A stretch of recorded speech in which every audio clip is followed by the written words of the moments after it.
देश में कांग्रेस एक तरीके से समाप्त हो चुकी है। अब बस उसकी अस्थि और पंजर बाकी है, लेकिन लग रहा कि अब उसे अपना अस्थि और पंजर भी बेचना पड़ेगा। दरअसल अब उसे यह हो सकता है कि अपना दिल्ली स्थित मुख्यालय भी बेचना पड़ जाए। और हम ये इसलिए कह रहे हैं क्योंकि दरअसल कांग्रेस को 110 करोड़ का मानहानि का नोटिस भेजा गया है और कांग्रेस को 110 करोड़ रुपए मानहानि का जो नोटिस मिला है वो 110 करोड़ रुपए चुकाने पड़ सकते हैं। नमस्कार, मैं प्रिंस कुमार सिंह और आप देख रहे हैं पॉजिटिव इंडिया। दरअसल अब इस खबर को हम आपको इस 5 से 8 मिनट की रिपोर्ट में विस्तार से बताने जा रहे हैं। आपको बताते चले कि दरअसल कर्नाटक के चुनाव को लेकर कांग्रेस ने अपना घोषणा पत्र जारी किया था और उसने बजरंग दल को बैन करने की घोषणा की थी। उसने अपने घोषणा पत्र में साफ साफ कहा कि अगर कांग्रेस कर्नाटक में सरकार में अगर आती है, कर्नाटक में अगर सरकार बनाने में सफल हो जाती है, सत्ता में आती है, तो वह सत्ता में आते ही सबसे पहले बजरंग दल को बैन करेगी। और बजरंग दल पर कांग्रेस के कई नेताओं ने अभद्र टिप्पणियां की थी। अब इसको लेकर बजरंग दल ने 110 करोड़ का मानहानि का नोटिस भेज दिया है। वहीं आपको बताते चले कि दरअसल इसके बारे में जो बताया जा रहा कि निर्णायक कार्रवाई बजरंग दल के खिलाफ निर्णायक कार्रवाई का उल्लेख करते हुए कांग्रेस पार्टी के घोषणा पत्र पर विवाद के बीच संगठन की चंडीगढ़ इकाई ने शनिवार को पार्टी को मानहानि का नोटिस भेजकर 110 करोड़ रुपए के हर्जाने की मांग की है। यानी कि बजरंग दल ने कांग्रेस को यह नोटिस भेजा है, 110 करोड़ का नोटिस भेजा है और हर्जाने की मांग की है। आपको बताते चले कि कांग्रेस के राष्ट्रीय अध्यक्ष मल्लिकार्जुन खड़गे को संबोधित नोटिस में बजरंग दल चंडीगढ़ ने कहा है कि घोषणा पत्र के पृष्ठ 10 पर आपने संगठन पर प्रतिबंध लगाने की घोषणा करके विश्व हिंदू परिषद के सहयोगी निकाय बजरंग दल के खिलाफ अपमानजनक बयान दिया है और इसकी तुलना प्रतिबंधित आतंकवादी संगठनों जैसे पॉपुलर फ्रंट ऑफ इंडिया और इसी तरह के आतंकवादी संगठनों जैसे student Islamic movement of India से करना, जो भारत सरकार द्वारा गैर कानूनी गतिविधि रोकथाम अधिनियम के तहत गैर कानूनी है।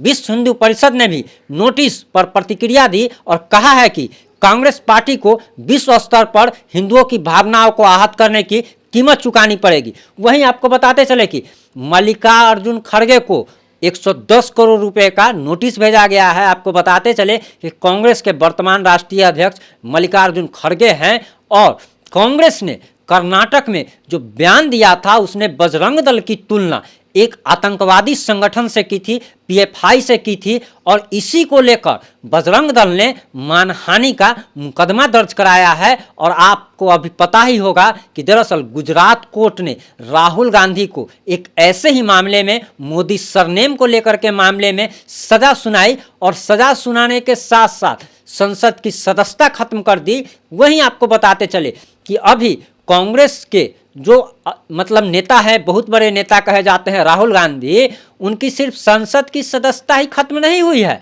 बल्कि 8 साल उनके चुनाव लड़ने पर ही प्रतिबंध लगाया गया है। वहीं आपको ये भी बताते चले उन्हें जेल की सजा भी सुनाई गई, लेकिन वे अभी बेल पर और मुचलके पर बाहर है। वहीं आपको बताते चले कि अब दूसरा जो है सो ये झटका लगा है कांग्रेस को, क्योंकि कांग्रेस ने हिंदुओं की भावनाओं को जो आहत किया था इसको लेकर बजरंग दल अब मैदान में आ गई है। और दरअसल ये सब जो किया जा रहा था मुस्लिम वोट बैंक के लिए, मुस्लिम तुष्टीकरण के लिए, कांग्रेस ये हमेशा चुनाव में करती रहती है और मुस्लिमों को खुश करने के लिए कांग्रेस किसी भी हद तक जा सकती है।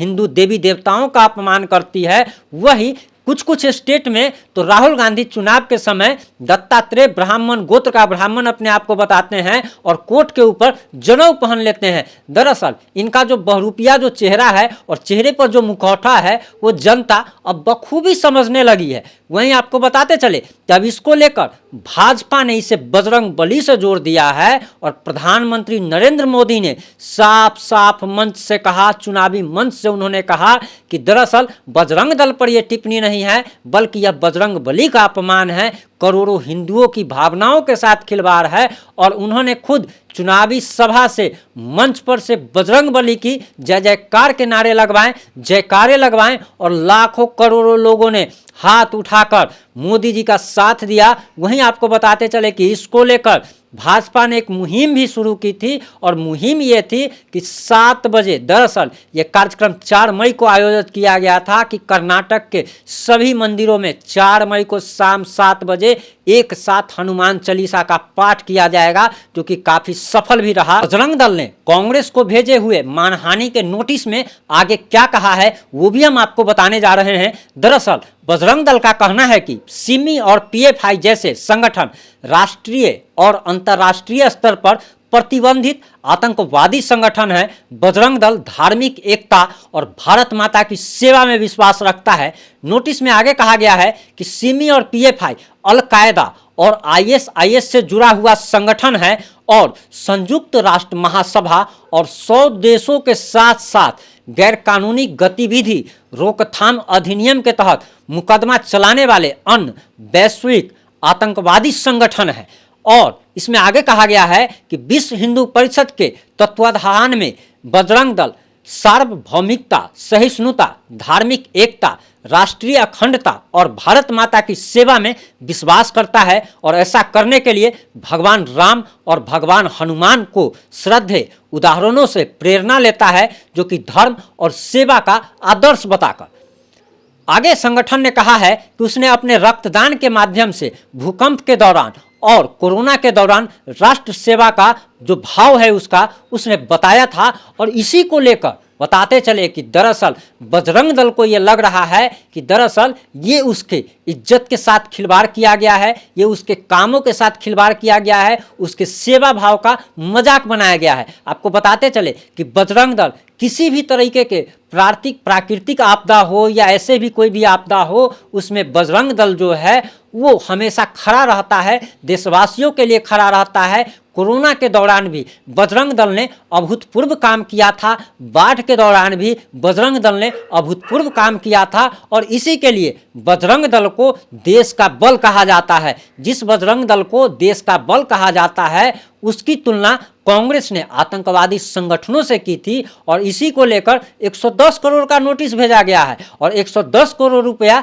देने के लिए हो सकता है कि कांग्रेस को अपना मुख्यालय, उसका जो हेडक्वार्टर जो है दिल्ली स्थित, वो मुख्यालय तक बेचना पड़ जाएगा, क्योंकि 110 करोड़ रुपया अब ये मामला कोर्ट में चला गया है और कोर्ट अगर इस पर आदेश जारी कर देता है कि आपको जो भी मानहानि का जो मुकदमा जो किया गया है और उसके अनुसार अगर कोर्ट ये आदेश जारी कर दे कि कांग्रेस को 110 करोड़ रुपया बजरंग दल को हर्जाने के रूप में देना पड़ेगा, तो हो सकता है कि कांग्रेस का अस्थि पंजर जो है वो भी अस्थि पंजर उसको बेचना पड़ जाए, उसको अपना मुख्यालय बेचना पड़ जाए। आपको बताते चले कि कांग्रेस पर लगातार एक के बाद एक मुसीबतें चली आ रही हैं और कांग्रेस इन दिनों मुसीबतों से घिरती चली जा रही है। वहीं देश के अनेक राज्यों में उसकी सरकारें हुआ करती थी, जो कि अब कुछ राज्यों तक बस सिमट कर रह चुकी है और इसका सबसे बड़ा कारण बताया जा रहा कि कांग्रेस हिंदू विरोधी बयान देती रहती है और अक्सर ऐसी बयान देते रहती है जिस वजह से